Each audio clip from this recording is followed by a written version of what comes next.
Thank you for joining us for this session on the sharing economy. So could you raise your hand if you have used Uber or Lyft or another ride-sharing service to get around during this conference? OK, so nearly all of you, and me as well. So it's clear that sharing businesses are something that have entered our consumption patterns in our lives. But this panel is called, Is the Sharing Economy the New Normal, for a reason? A question that we want to explore is whether sharing is simply a phenomenon that has brought us a number of novel and useful services that make our lives a little bit better. Or is it something that's really going to reshape large parts of the economy? Is sharing going to become a normal part of business structures in a way that is going to change the way we do business and change the way we live our lives in a way that's more significant than how we get around Los Angeles during a conference? So for that discussion, we have 4 leaders of companies in the sharing space, and we have Alan Krueger, who's an economist at Princeton and a former chairman of the Council of Economic Advisors, who has done some very interesting academic research on this topic. So I want to start with Alan because he has a new paper that's trying to scope this stuff. So can you talk about how big is the sharing economy right now, and how big could it get over the next, say, 10 to 20 years? Currently, it's small. And in fact, I think a better title for this session would have been, Will the Sharing Economy Be the New Normal? Currently, under 1% of the workforce is engaged in working in an online platform like Uber or TaskRabbit. On the other hand, it's been growing remarkably rapidly. Uber has doubled the number of drivers in the US every 6 months. If that rate of growth keeps up, everybody in this room will be an Uber driver before too long. And the nature of work has been changing outside of the sharing economy. We've seen over the last decade, all of the growth in employment has been in freelancing or jobs that were contracted out or temporary help jobs. Much of that is offline, not online. So I think those two trends are connecting. And I think we're going to continue to see rapid growth in the sharing economy, particularly in some sectors. Transportation is particularly ripe, I think, for this innovation. Airbnb has been a remarkable success. But there are other sectors where I think it's going to be more limited. So I would be surprised if anything close to a majority of the workforce is engaged in working through the sharing economy, but I think it will be a much bigger feature of our economy in the future. And so what do you see as the drivers that are pushing and will push workers into those sorts of arrangements? Because it could be, Uber is a technological innovation that made it would have been impractical for people to match up with customers in this way before that. You also see a certain amount of regulatory arbitrage where it's cheaper or avoids costly regulation to have non-employee work arrangements. What's driving the growth, and what are the factors that you think will going forward? Those factors certainly matter, and I think it differs sector by sector. I would add to your list, Josh, on the supply side. Workers value the flexibility. And so far in the sharing economy on the worker side, it's mainly been supplementing loss of income from other sources. Worker lost a job and turns to Uber, or hours were cut back on their regular job and they work more through Uber. So the supply side, I think, is important because workers get to choose when they work and whether they work. The technology, I think, is clearly better. Some of the regulations are very inefficient. Some of the regulations could potentially protect consumers and others, and I think we have to make sure that in the sharing economy we observe those. But just to give you a sense of the difference in the efficiency and the potential for improvements in productivity growth, in Los Angeles, the average taxi driver drives, for every mile that he drives with the passenger in the car, he drives 1.5 miles with the car empty. For Uber, for every mile the driver drives with the passenger in the car, he drives 0.5 mile with the car empty. So think about what that adds to congestion, the wasted fuel. That's why Uber could get away with charging the passengers 30% less, 40% less, yet the drivers make, from my calculations, at least as much as the taxi drivers are making. So that's interesting in that I think we see sort of three productivity cases for Uber here in terms of why sharing matters. One is what you describe, if you can get a higher utilization rate when the car is online. Another two are that it allows people to take cars that would have been for purely personal use and monetize them for business use.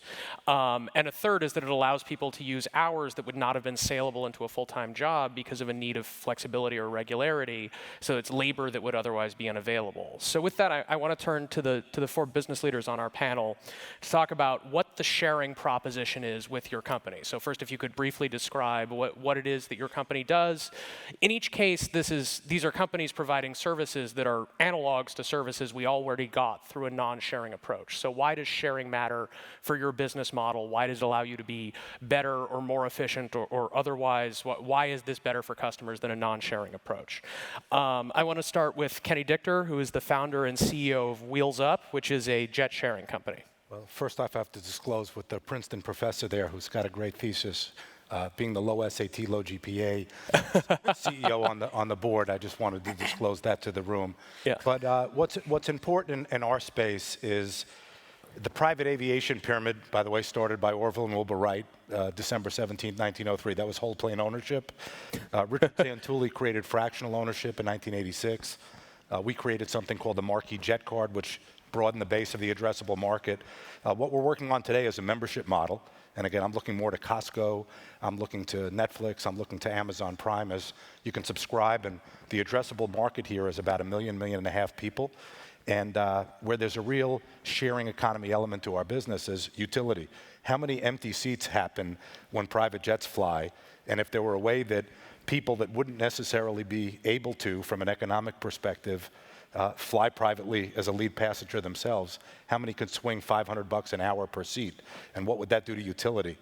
And then where I'm a little bit in disagreement with how this affects the real world and the bigger economy is there's only 1,000 jet deliveries in the world today. That's Gulfstream and the 5 other manufacturers, Textron, our manufacturer. I think if this thing gets going in our space, we could literally double the output of private airplanes that are being produced, which is 1 million jobs affected, which again, it might not be the flexible workforce or anything else like that, but that's the new economy pushing the old economy. So one thing that's interesting you said is 1986 is the start of fractional ownership? Yes. So if, Zipcar starts somewhere around the year 2000, Uber were, about less than a decade into Uber. Private jets, I guess, sort of went first, and I guess it's just because they're so expensive that it made sense to share them before it made sense to share other things? What was interesting is Santulli, who famously sold his Warren Buffett was actually in the sharing economy before others would give him credit. In 1996, he sold his airplane and he bought a fraction. 2 years later, he bought the company. So NetJets is now a Berkshire company. But what Richard saw was, he found it by accident. He thought that everyone that owned a whole plane was going to come down and share it in the fractional format. What happened was this market underneath that could never afford a whole airplane came up and pushed in. So, the great thing about fractional jet ownership and sharing airplanes, very different from timeshare. You think about timeshare homes, a little different than Airbnb, but maybe a forefather, is timeshare homes, they have a demand compression problem. You join a club or you're in a fractional home business, I think Rich Schimmel was in one, everybody wants the 14 weeks that are the school vacations, 40 weeks it's empty.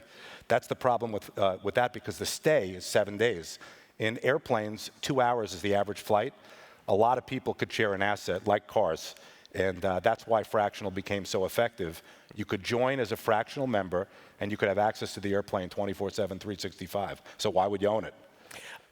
Next, I want to turn to Stacy Brown-Philpot, who's the CEO of TaskRabbit. So if this is, if Wheels Up is a sharing of capital story, this is sort of a sharing of labor story or sharing of jobs. Talk about sort of what the genesis of TaskRabbit was and how broadly applicable you think this kind of on-demand labor model is. Yeah, so TaskRabbit is all about becoming your most productive self. So we do your chores while you live your life. Every single day I get up and think about the things that I have to get done and in the day with half of them done. So we all need help, and I'm the CEO of TaskRabbit and I get to use the service every day. There's plenty of families out there who are working more and need help. And what TaskRabbit helps them with is giving them more time. We do your chores, home services. cleaning, handyman, delivery work, things like that. And these are things that everyday people need. So we're really creating work for everyday people. And as Alan already outlined, it's flexible work. So for the taskers who do the work, they are working in how they want. They set their own hourly rates in our marketplace, which is different than Uber or Lyft. They set their schedule, and they're making on average $35 an hour, which is 5 times the federal minimum wage. And so it is 1% of the workforce that's doing it right now, but I believe it's going to be the new normal because 15,000 people show up at our site every month who want work. And so how much of this is about sort of one-offs, I need 7 paintings hung, I'm not going to need that done again for 3 years? Or are you seeing sort of ongoing business relationships developing through this? Because that seems like something that could grow into a larger share of the economy than one-offs. We're becoming the trusted advisor in the home. So there's a life event that will happen. You have a baby, and now someone needs to put together the crib, and maybe the husband or the partner says they're going to do it, but now you're 7 months pregnant and it's not together yet. So you bring in a tasker to do that for you, and all of a sudden the pictures start to arrive. Someone's got to hang those pictures, and then the baby comes. And now no one can clean the house. So who's going to clean the house? So now someone has to come and clean the house. Then the baby turns 1. And now there's a birthday party. Well, now you're sleep deprived, and who's going to plan the birthday party? So a tasker will do that for you too. So what we see happening is that our clients have a life event that they decide that the value of my time is so high, and I need to spend it where I can best spend it. And I now have this great service that I trust, that's backed by a guarantee, that can now help me be my best person. And then we have 2 companies on here that are in the real estate space in one way or another. Belinda Johnson is the Chief Business Affairs and Legal Officer for Airbnb. Is the key sharing insight behind Airbnb that there's basically a lot of underused real estate, that people leave their apartments vacant when they go on vacation and somebody could use that? Is this about getting more intensity out of existing real estate capital? Well, I think that's part of it, right? I mean, it's a little bit different than kind of the worker type issue, but and I just read the U.S. Census data, which basically said that there are 33.6 million unused spare bedrooms in the U.S. today. That's 9.5% more bedrooms than people, and so that's a lot of extra space. And I think with that kind of inefficiency, you get this opportunity. And so how big should this end up being? Is the amount of unused real estate in the U.S. certainly exceeds the amount of hotel space. If it's that large, there are 33.6 million hotel rooms in the United States. These are just spare bedrooms. But Yes. I think it's signifies a kind of a trend and a shift in the way that people travel. So I think people really want these more local experiences when they're traveling, and home sharing really supplies that. And so I think kind of the sharing economy as a whole is really changing the dynamic of how people kind of work and live and travel, and it's really kind of going back to this idea of trust and community kind of through 21st century technology. Do you have a sense of what share of your customers are? Because I know the genesis of Airbnb was sort of around this idea that people would, it stands for air, bed, and breakfast. The idea was that people would actually sleep on air mattresses in people's living rooms, and I know that's part of the business. Founding story, yeah. But it's also a lot of more traditional whole home rentals, and that market's gotten bigger, but it was a real market before this. You had, people would rent condos and houses on vacation. How many of the people who are renting through Airbnb are having experiences that really feel like sharing experiences, like they're entering somebody else's personal space, versus how much of it is just sort of a traditional, I need a place to stay while I'm traveling? I'd say the majority of our experiences are sharing someone's space, and either with the host there on the property or not. And I think part of this goes to this idea in the sharing economy of kind of building connections with people. If you think about Facebook as kind of creating this kind of new way to create social connections online, then Airbnb is kind of that next step and taking those connections offline into the real world. And what's more connected than sharing your home? And then Artie is the president and COO of WeWork.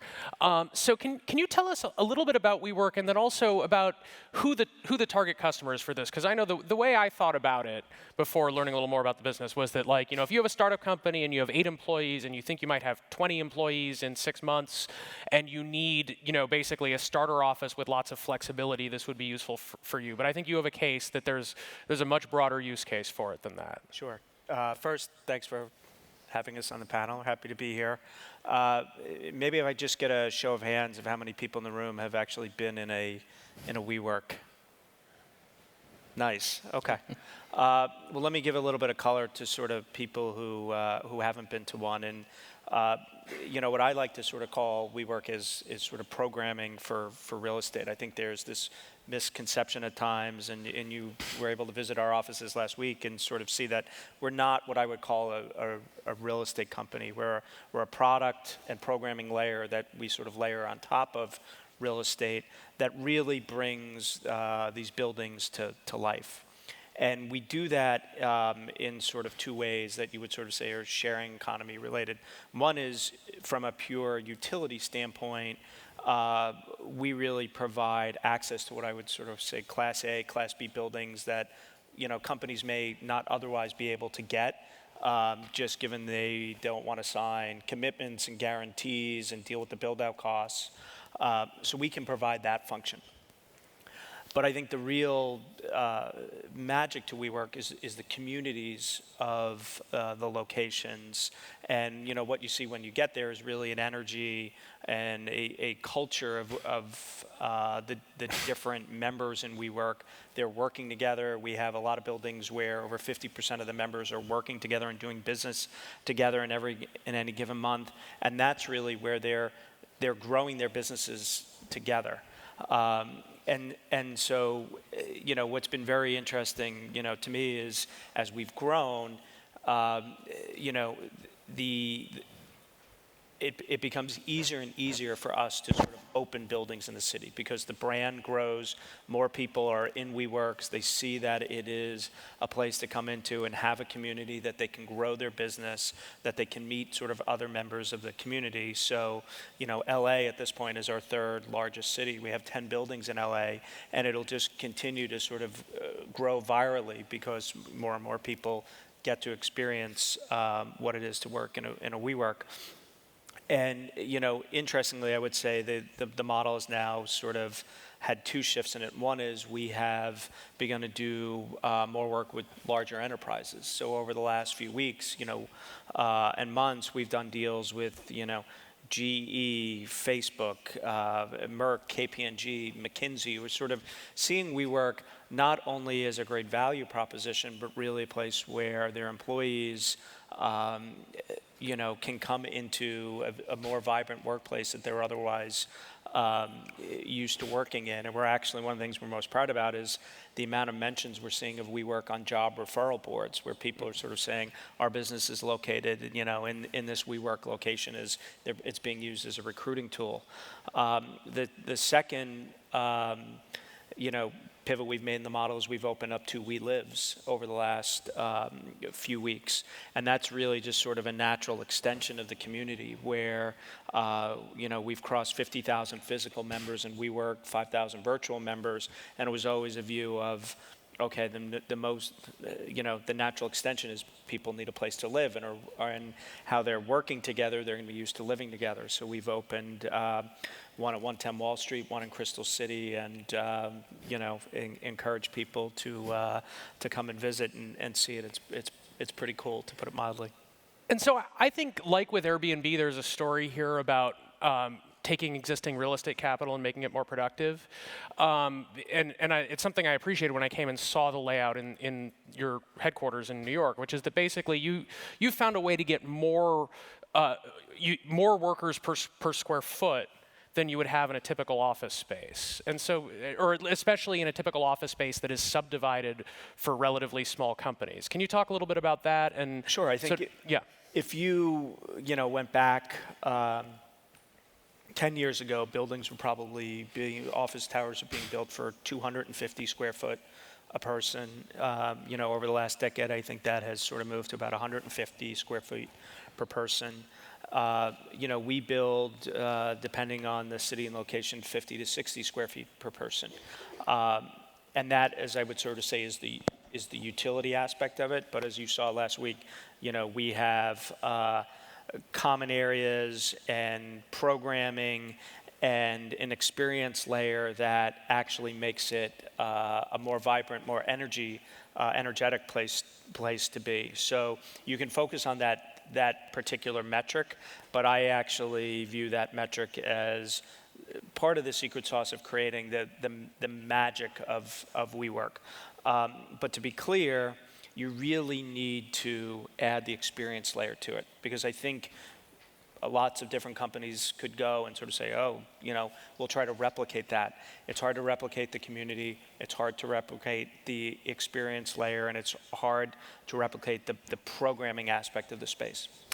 So I guess then my question for Alan, having heard all of that, is that we're not seeing any of this in the aggregate economic statistics. You would think that if companies like WeWork are making it possible to have more jobs in a central business district without building any new office buildings, and Airbnb is making it possible to have more vacations without the construction of new hotels, and TaskRabbit is making it possible for people to work more hours and work more on the schedule that they want, and if Wheels Up is making it more affordable for more people to use private jets so that more should be constructed, this should show up at some point in aggregate GDP numbers and productivity growth numbers. And those numbers are really not very good right now. So when can we ever look for that, and when should we look for that? Well, that's a great question. I think the answer, and I think these developments are extremely exciting for the economy. One feature of WeWorks, I suspect, is we know that economic activity takes place in clusters, and there's more innovation in clusters. And here we're creating a cluster for people to interact across businesses, which I think can lead to more cross-fertilization.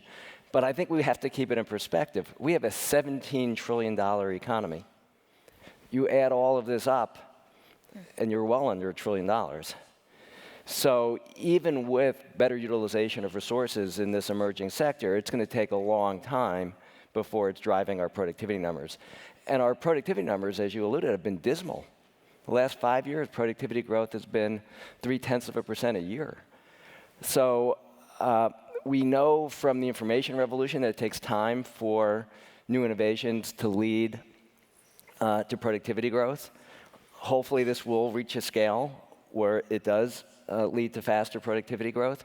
But I think that's going to take quite some time. What about people who don't want to share? So, people who say, I want private office space because there's better security or it creates a better sense of space for my company. People, I want a full-time job with benefits, with a schedule that I know what the schedule is going to be and I know where the work is every day. I don't want strangers rifling through my drawers while I'm on vacation. Is that a barrier to growth in the sharing economy? Is there, when it goes beyond getting in the backseat of somebody's car, is that going to be a real barrier? Why is that something that all your companies can overcome and people will get comfortable with that? Yeah, what I would say to that is there becomes an inflection point where certain businesses become sort of more mainstream. I mean, if we went back 20 years ago, I think it was, am I really going to order products and services online and give people my credit card information? And it's just easier for me to go, to the store rather than order on Amazon.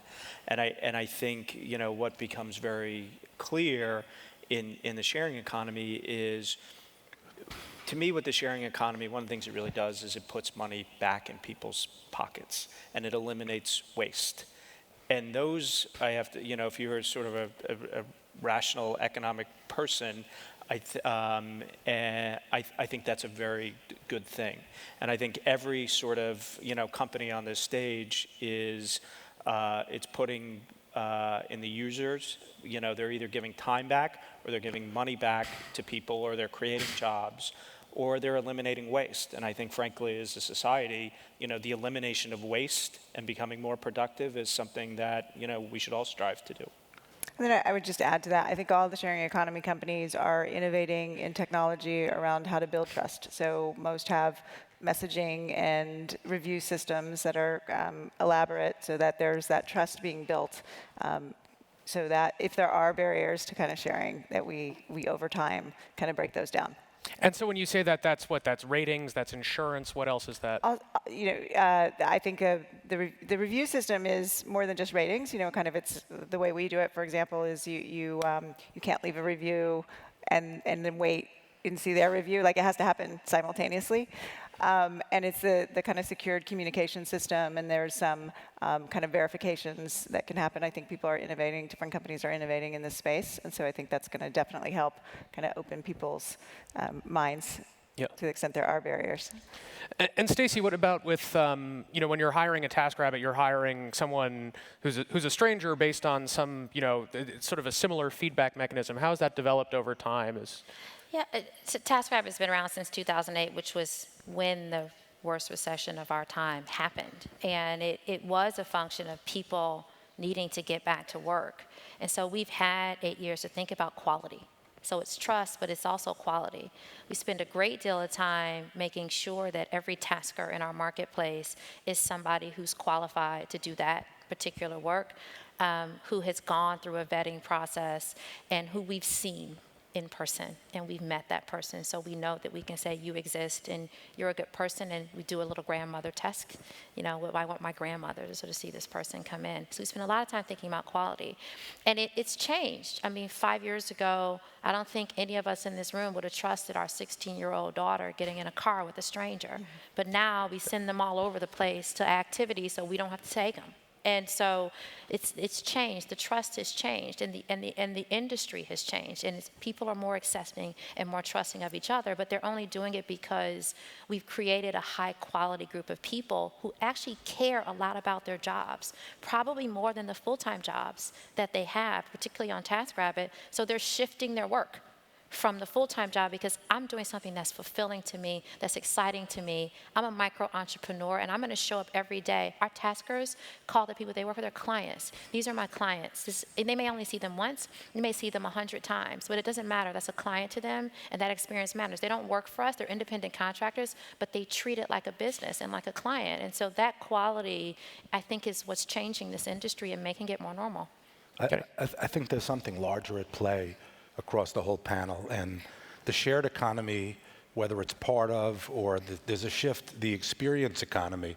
Artie, you talked about this experience piece, and Belinda, I know that you don't check into a hotel, you're part of a community. We're seeing a big shift, and one of the guys that's our partner, Henry Ellenbogen over at T. Rowe Price, spends a lot of time and a lot of money studying millennials. It's really not about what you have anymore, the physical stuff that you buy, the luxury brands. It's about what you do and how you do it. And I think that all of this, sort of shared economy stuff fits into this bigger thesis called the experience economy. And you look at, from the Wynn that has the tower suites inside their hotel, and you have the high-end top 1% controls 42% of the assets and the spend out there.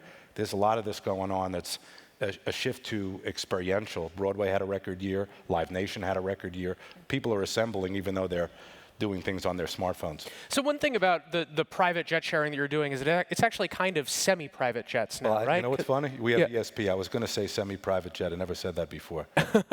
Yeah, but you're like, this is a different product than renting a whole jet, right? People are saying, I'm going to get in this small space with 5 other people. Yep. Well, it ties into what everybody else is saying. If Artie says they're going to 60 feet per employee, I think that what's happening is the asset is the same. Just like Uber and the cars and the sharing. The asset's the same. The private jet is the same.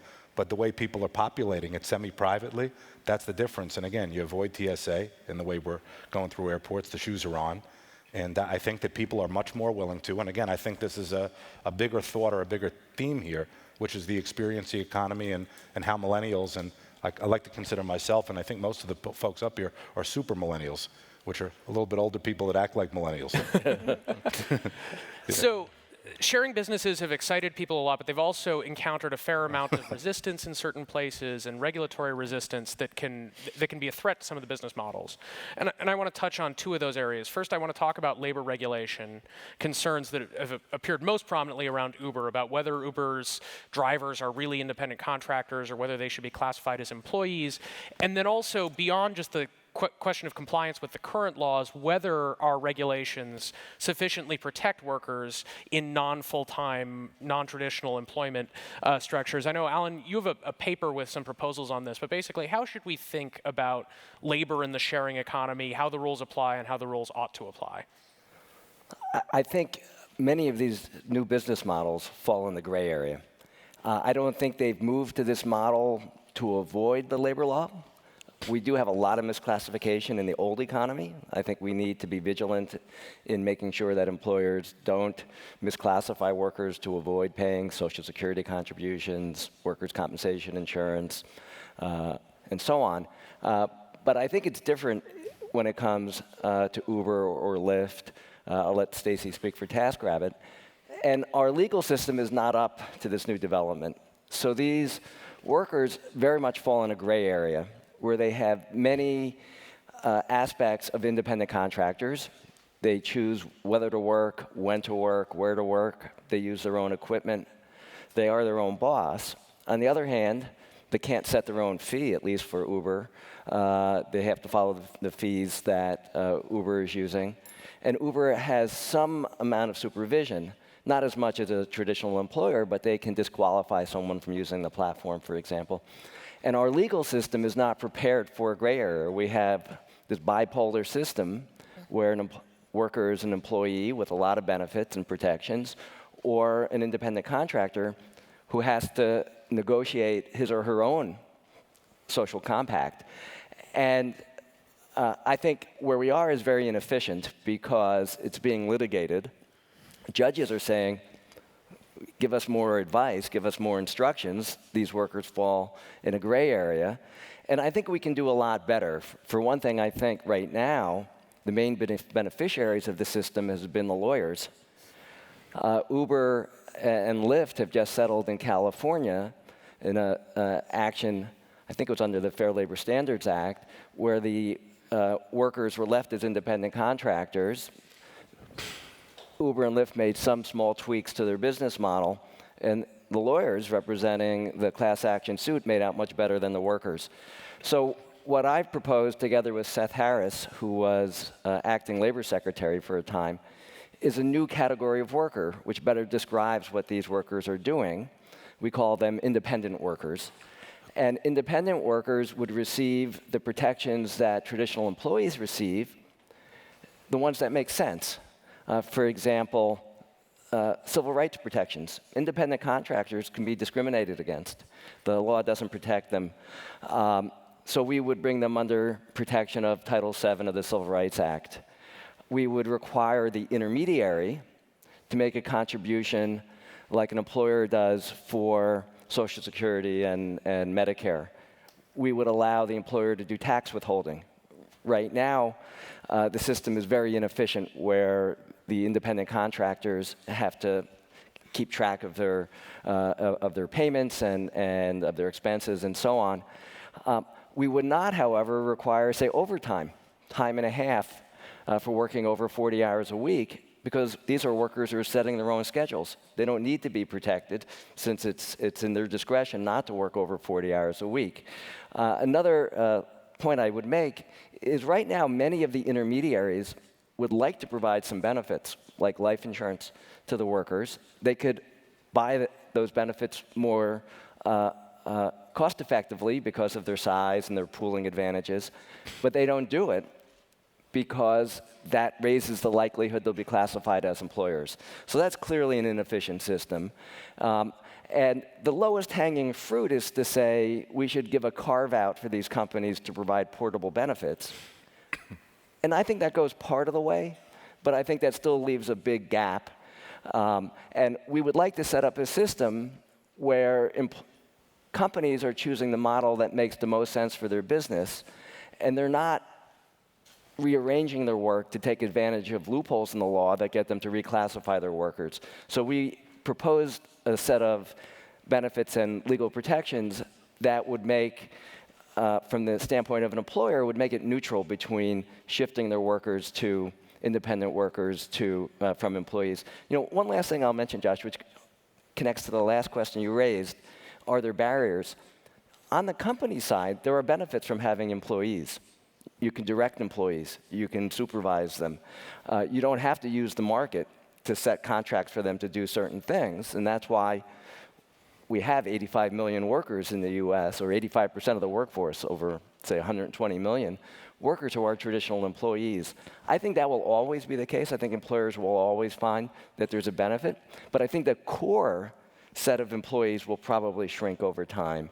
And on the periphery, we're going to see more of the on-demand or sharing economy advance. Stacy, what do you make of that? Is the current labor regulation model working for TaskRabbit and for the people who work through TaskRabbit, or do you need reforms like Alan is describing? Yeah, so Alan's right. It is a gray area, and in the end, we really want to provide a livable wage for the taskers in our community. We're not out to not classify people a certain way to avoid paying some certain thing, like unemployment insurance or whatever that thing might be. We operate 19 cities across the US. Every time we can, we look at the lowest minimum wage in the country, and we set that at the floor so nobody can actually, or the highest minimum wage, sorry, so that nobody can make less than the highest minimum wage in the country. And so we've already started to do the things that we can do that keep us in the gray area and don't make it more high risk, to make sure that people on TaskRabbit can earn a livable wage. And so the frustrating thing has been that we want to do more. Our taskers have asked for benefits. They've asked for these programs that we can't offer. They don't exist, or they don't exist in the form that we can offer to them, or they exist and it's very hard to access and get to. And so I've been thinking a lot about who do we work with. And there's a lot of people who are doing things like what Alan's doing, which is writing these papers. And the challenge that I have is no one's actually putting forward any real legislation around it. I was in DC, and there was a story about a guy named Terrence Wise. Terrence makes $8 an hour working 2 jobs at McDonald's and Burger King. He lives in Kansas City, Missouri. And he's struggling in and out of homelessness, 3 kids and a wife. And TaskRabbit should work for him. Like, that's the kind of business that we want to build. But the current laws and regulations are preventing our company from setting up the structures that would support him. And so I am for more activist work around regulation, because the gray area is where we are, and we're doing what we can in that gray area. And the change, I think, will take a lot of time. The only thing I would add there is, you know, this 1099 issue is it is not a universal sharing economy issue. I mean, if you take WeWork, I think Wheels Up would be the same. I mean, our employees, you know, they're on our books because they're our brand. They're our brand ambassadors. You know, we have, you know, our buildings are basically run by, you know, we have a community manager, an associate community manager, and it's front desk associate, and it's really critical that they are sort of trained in the WeWork experience and to be our brand ambassadors. And we feel, you know, the only way to do that is, frankly, to have all our employees, you know, sort of part of the family. We went through last summer where we actually in-housed a lot of our cleaning and other sort of functions, you know, our sort of community service associate functions, because we felt it was so critical to have that to be sort of part of the family. So I just wanted to be clear that, you know, there's different models that are evolving in the sharing economy. Yeah, Belinda, I was wondering if you could talk a little bit about the new arrangement that Airbnb has with the SEIU regarding cleaning, because I mean, I mostly think of Airbnb as a capital sharing business, but this is one labor element of your business, and you guys have had a shift in your model of how you approach it. So, you know, we are always kind of looking for ways to help workers, and part of our business is based on kind of helping people make additional income to help pay their rent. Was how the company was founded. And so we are looking at opportunities to create union jobs through our platform, but we don't have anything to announce on the SEIU. Okay. Should partner with TaskRabbit. Should set up the cleaners, and you should do that on a 1099 basis. You know, we don't have just the private jet industry. Regulatory, there's actually good regulation. The FAA and the DOT, which protect commercial, and they protect the private aviation business. There is no taxi and limousine commission. There is no 1099 issue. There was a company that popped up in our space that was like, in effect, UberX, where if you owned an airplane, they were putting together private pilots, and which, by the way, the FAA shut down. Private pilots taking people with their private planes to other places. The FAA and DOT shut it down absolute. And like I said, the safety is the key piece there. And again, it's a lot easier. Artie, like you, we don't have to deal with 1099. We don't want to. We want to build our brand. But regulatory in aviation, good for everybody in the room. FAA and DOT have a great setup right now, and it's very, very difficult for people to get around that, which protects us a little bit. Yeah. Well, that's a good segue, actually. And look, one final point, you know, as it relates to SEIU, we were able to sit down last year and work out a deal in New York, and we were able to do that in a way where they got that really core hospitality was critical to sort of us owning that experience with our members. And, you know, we were able to come to an agreement on sort of core cleaning worked for them. And so, you know, we have felt it's very important to sort of have partnerships with different groups who sort of are interested in the WeWork model. And that's something we were really pleased to get done. I wanted to ask about sort of the other broad set of public policy challenges that sharing economy companies have faced, which have had to do with barriers to entry in markets and who can share what. And so with Airbnb, one issue is that some percentage of Airbnb listings are of homes in multi-unit buildings where the listing is in violation either of a lease or of a condo association agreement, and where neighbors in the building may feel, well, when my neighbor shares his apartment, he's sharing access to my building, he's sharing access to the common areas of the building that I also have a right to use, and I don't like that, and my lease says they're not supposed to do that. And I guess my question is, you know, we could have, as we've been rethinking what to share in the broad economy, there could be a rethinking about how apartment buildings and condo associations feel about this, and saying, well, it's a value to our condo owners to be able to rent out their apartments on these terms. What are those conversations looking like? Are you seeing different answers in different places, and how are you selling the idea with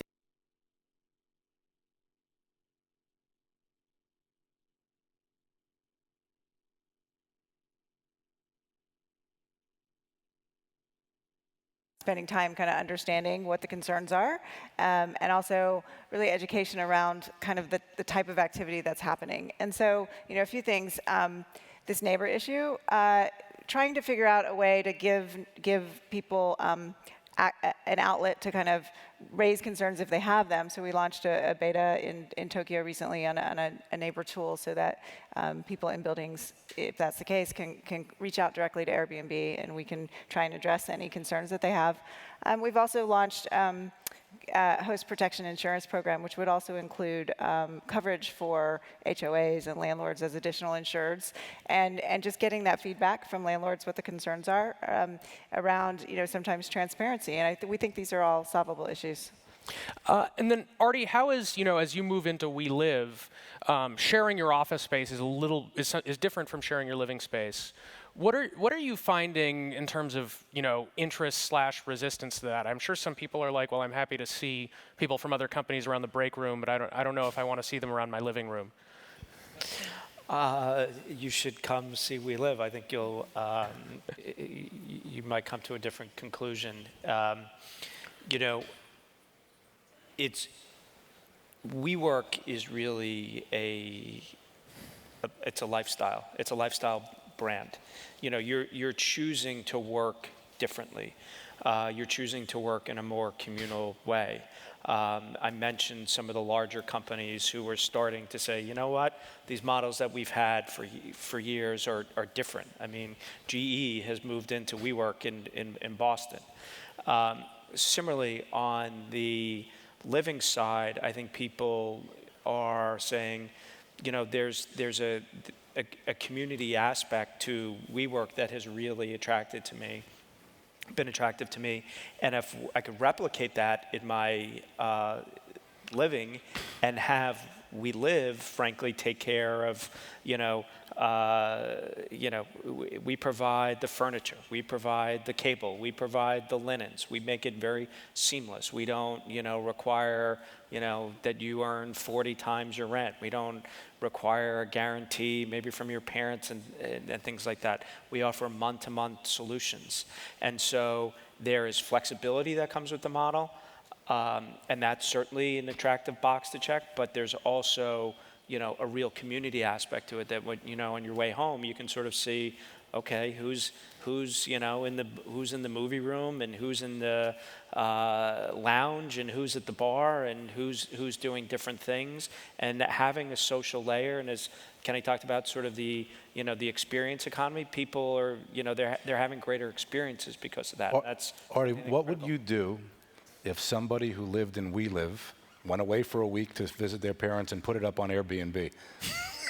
How would that work? Because to me, that's a lot of real estate for Belinda to attack. Yes. Is that allowed? Right now, you are a tenant of WeLive, and we are not subletting on Airbnb. We'll talk. Should that be allowed? No, I'm not asking you to make a deal right now, but I mean, this is a question that a lot of landlords are going to be asking themselves, and there's, it's going to be a matter of how these norms shape over time, how people feel about them. Yeah, look, when you join the WeWork community, you are a member in that community, and there's a real feeling of membership and having sort of other people who are members. It's why they do business together. It's why they, live together. And we have felt so far that being a member and having that member of experience is critical. If you could sublease it to another member in the WeWork community, that's something we would probably consider. Can you have guests stay if you're in the? Can you have guests stay with you? You can have guests stay. You have So, Alan, I wanted to ask about something Stacy said earlier, which is that she doesn't really see these regulatory reform ideas moving into the legislative space yet. Where we have seen them on these sorts of barriers to entry stuff and fights over Uber doing business in various markets, for example, the process has looked really messy to me, and it doesn't look like it moves reliably in the direction of good public policy, that it's more of a power play. How much influence do the taxi company owners have? How are the hotels unionized, and are the unions therefore organizing against Airbnb in the market? Do you have hope for sort of a holistic approach that figures out which regulations are actually serving the interests of consumer protection and workers, or is this all just going to be power plays? Well, I think the reason why it looks a little bit different at the city level is those are city regulations, and the licensing of the taxis tends to be more local. It's very complicated on the labor market side. You have many federal laws which use different standards. The definition of an employee versus independent contractor is different under the Fair Labor Standards Act, which established the minimum wage and overtime requirements, than it is under the National Labor Relations Act, which allows union membership. It's different from what IRS uses for withholding. So you've got multiple laws, multiple committees in Congress, and then you have some state laws also. So I think it's going to require a grand bargain where both sides say, we can do better. I'm not happy with what I have, and you're not happy with what you have. Why don't we get together and figure out how to make a more efficient system? And that's what happened if you go back 100 years with workmen's compensation insurance.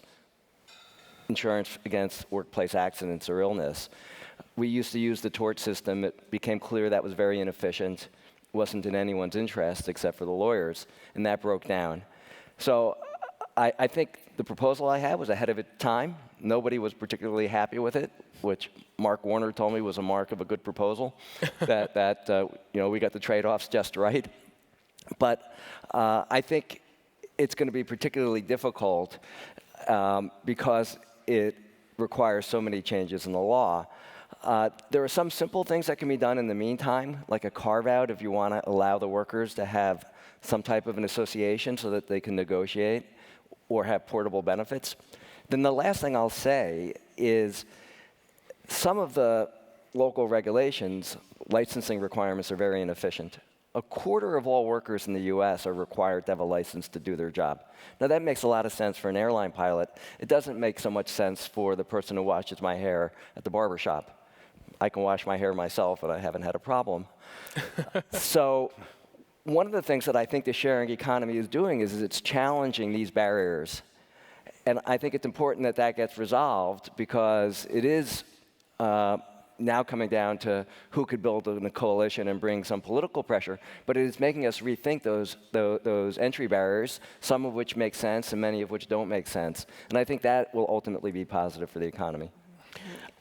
We have about 7.5 minutes left. I want to go down the panel and basically look forward, because a lot of the conversations we're having about logistics are going to be a lot more important in the future if these spaces get bigger. So I'd like you to scope out a vision for us for 15 years from now. Is there a way in which we're going to be using your service or competitor services in a way that we're not expecting right now? What's the future of TaskRabbit playing a larger role in the economy? 15 years from now, TaskRabbit should be everywhere. I've never been anywhere in the world where somebody wouldn't say that TaskRabbit should exist. Everyday work for everyday people. Even with automation, there will always be a human that needs to do some part of the work. And so we believe that our marketplace is creating the right way for people to find their most meaningful work. And the old model was you applied for a job, someone interviewed you, you got that job, you stayed at that place for a long time, and that time frame is shrinking. People stay at jobs now 1 or 2 years, and they used to stay 20 and 30 years. And now it's going to be, in 15 years, it'll be less about how long you stay somewhere and more about what you do in the time that you're there. And are you the most productive person you can be? Are you doing something that's fulfilling? And I think that the new normal is what is fulfilling to me, but adding value to our society. And that's the economic opportunity that we create for people to find work that people will pay for at a livable wage where I can live a sustainable, meaningful life. Kenny, what's... It's deep. It's very deep, and I like Thank it. Couple of things. First off, in 5 years, I'm thinking about partnerships with all these great companies up here.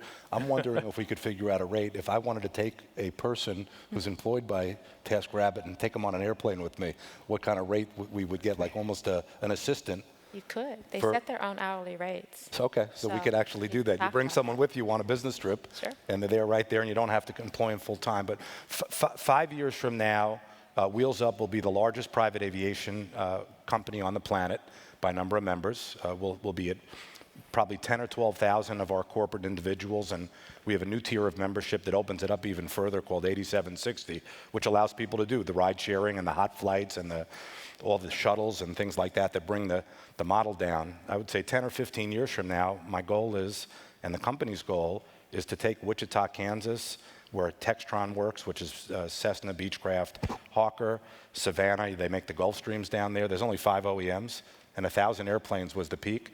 I want to be the company that is responsible for the doubling, twice as many jobs in these companies and actually affecting the asset. So to be clear, if you're doubling the number of planes in the long run, if you have enough years of doubled manufacturing, and you're also achieving more intense use of the aircraft that exist, that should be what, like a tripling of usage, a quadrupling? In terms of utility, I think you're going to see things, or what's possible. If semi-private sticks, which I'm seeing it stick already, it could be the birth of a new industry, and it doesn't actually take out, like when I think about Airbnb, I read a crazy stat. New York hotel rooms are at the same occupancy as they were last year at this time, about 72%. You know this, Belinda. The price per room at a hotel in New York is down $60 per room across that whole industry. And they, Airbnb, because of the liquidity in the amount of things available, it's driving the price down of traditional hotels. But I think the semi-private piece, if people continue to be social and the experience economy kicks in, what would I do next year? How about this? I should have 50 planes going to 50 different cities from the Milken Conference today that people are sharing because everybody could afford that, but no one arranged that. That's a use of airplanes, and that's utility that doesn't exist. Belinda, so future looking ahead, what's the size of Airbnb and similar businesses relative to the hotel business? Well, I think I think the Airbnb expands the entire market, right? It's not hotels versus Airbnb. I think that we're creating a new kind of travel experience. These are very different, kind of very local experiences. Our hosts kind of every day talk about, travelers that come and they are ambassadors for their community. So I think we're kind of over time fundamentally kind of changing this idea of travel. And it's not just about kind of staying in someone's home. It's about experiencing a community and a neighborhood in a very, very local way. I mean, we see this organically coming from our hosts all the time.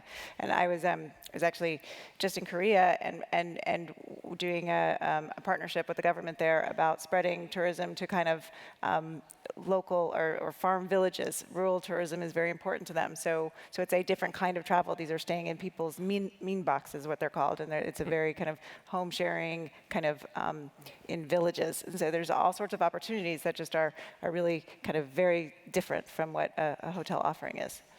And where there isn't necessarily even hotel space available. It allows exactly. for a new kind of, yeah. 75% of kind of Airbnb listings in major cities are outside of the hotel districts.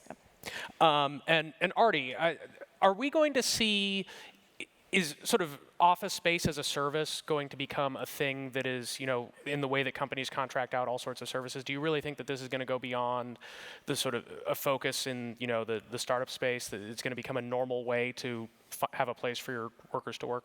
Absolutely, and I think, if I were to look forward, 10 years, whereas we work, and you think of two asset classes, sort of people going to work and people living in terms of needing shelter, it's probably the two largest asset classes in the world. And I think, whereas we work in that, I think we are the largest global business community and living community in the world. And I think we believe we can fundamentally change how people work and how people live, that we can basically help break down barriers and have people work and live more closely than they have in the past. And I think as a result of that, you really can, look, we're out to change the world, and that's, what's important to us at WeWork. And I think what you're going to see is larger companies who, are looking to enhance their culture, enhance their mission, make their workers happier, more efficient. They're going to look to WeWork as a place that you can do that. For so long, you go to an office building, they've been building them the same forever. They're these sort of gray office towers. And we're excited that people are going to live and work in color. And then very quickly, Alan, sort of coming back to the macro picture here. If these predictions come true, and obviously company leaders are always eager about the companies that they lead, where should we look for this in the macro data? When should we, if 0.5% of American workers are working through the online gig economy now, what would that number have to move to?